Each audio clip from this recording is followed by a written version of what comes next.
ඉතින් කොහොමද හැමෝටම සුබ දවසක් වේවා. හැමෝම හොඳින් සතුටින් සනීපෙන් ඇති කියලා හිතනවා. ඉතින් සුපුරුදු විදිහටම ඔන්න අදත් මම පුංචි වීඩියෝ එකක් අරන් ආවා. ඉතින් බලමු වැඩි කතා නැතුව. ඉතින් බලමු එහෙනම් අපි මොකද්ද මම අද අරන් ඇවිල්ලා තියෙන්නේ කියලා. ඉතින් අද අරන් ඇවිල්ලා තියෙන්නේ කේක් එකක් හදන හැටි කෙසෙල් වලින්.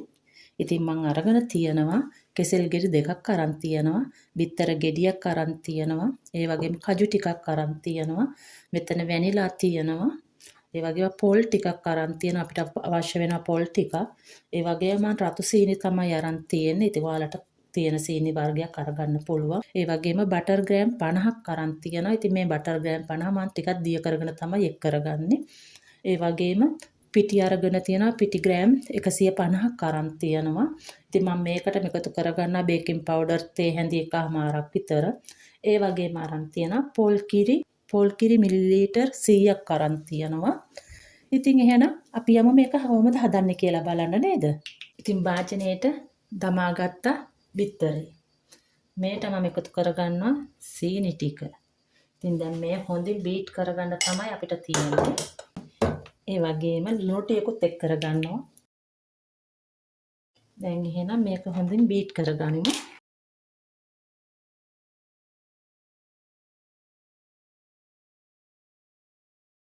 ඉතින් බටර් ටික දිය කරගෙන තියෙනවා. ඒකත් දැන් මේකට මෙක් කරගෙන බීට් කරගන්නවා.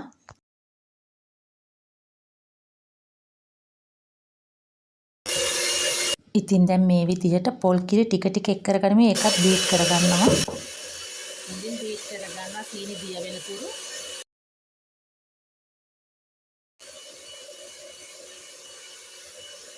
ඉතින් දැන් මේ අවස්ථාවේදී මම මේකට වැනිලා ටිකක් එක් කරගන්නවා. ඉතින් මුලින් වැනිලා ටික එකතු කරගත්තා. දැන් මේකට පොල් ටික එකතු කරගන්නවා. පොල් මේස හැඳි 2මාරක් විතර මම එකතු කරගන්නවා. ඉතින් මම කෙසෙල් ගෙඩි දෙක මේ විදියට කුඩාවට පොඩි කරගෙන තියනවා. ඉතින් දැන් මේකත් මේට එකතු කරගෙන හොඳින් මේ බීට් කරගන්නවා.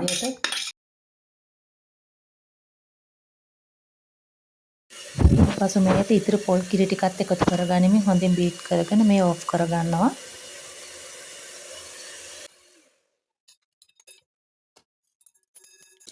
දැන් මම අවසානයේ පිටි ටික එක් කරගනිමින් හොඳින් බීට් කරගන්න තමයි මේ ලෑස්ති වෙන්නේ.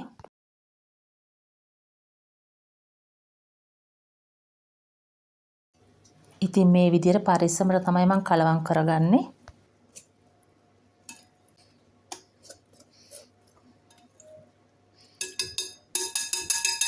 ඉතින් මේ අවස්ථාවේදී මම කපාගත්ත කජු ටිකක් එකතු කරගන්නවා. කලවම් කරගන්නවා මෙයත්.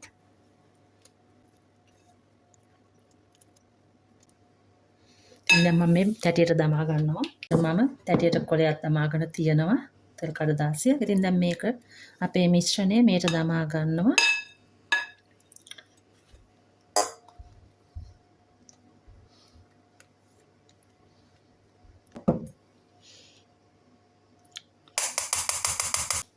මේ විදිහට ටූත් පීක් එකකින් අපි ටිකක් මෙහි තියෙන වාතය කරගන්නවා. මොන ඔය විදිහට. ඉතින් දැන් මම අවසානයේදී මේකට අපේ පොල් ටිකක් උඩින් ඉස ගන්නවා.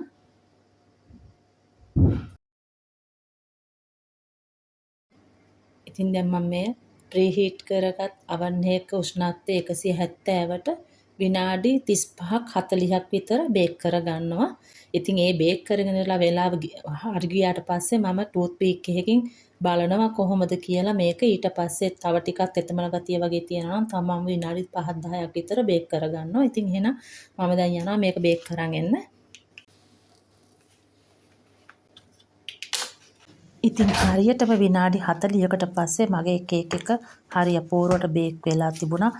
මුළු ගෙදරම මාරම සුවඳයි. ඉතින් ඔයාලත් දවසක මේ විදියට හදලා බලන්න.